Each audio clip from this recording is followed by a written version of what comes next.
kag sa numero 1 sa mga balita subong adlaw.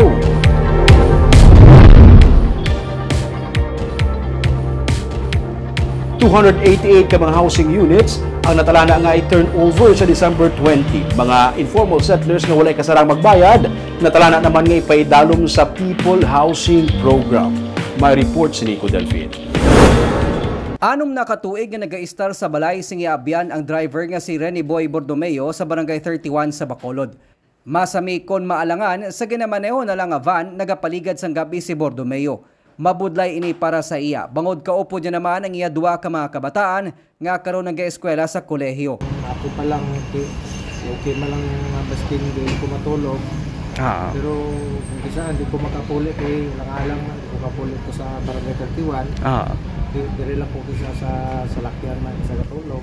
Gani ginakalipay niya man nga isa siya sa kwalipikado nga benepisyaryo sang Yuhum Housing Program. Sa records ng Bacolod Housing Authority, isa si Bordomeo sa sarang maka-avail sa 288 housing unit nga nahauna nga i-turnover sang Department of Human Settlement and Urban Development upod sa Bacolod LGU sa Disyembre 20.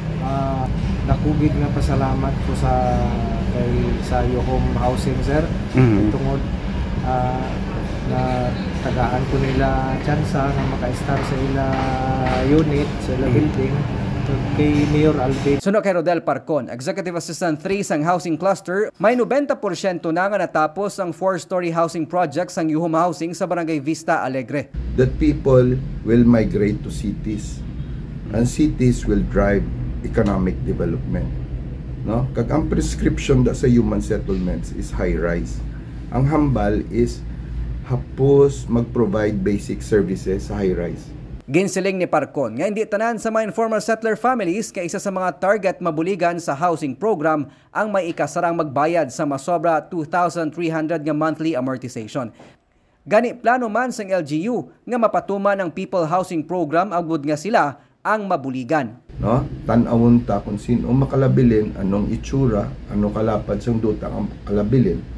Then amo nang ginatawag ni Mayor Balangya nga People Housing Plan. These people nga mabilindra nga hindi man naton mapasaylo, possibly may mga edad-edad sila, di ba? Mga original settlers na sila. 10,000 housing units ang tuyo sa Bacolod LGU nga makonstruct kaupod ang disod kag pag-ibig. Magluwas sa Vista Alegre na tala naman nga suguran ang pagpatukod sang housing project sa Barangay Estefania, Banago kag sa Bredco property sa reclamation area. Nico Delfin para sa DigiCast Negros.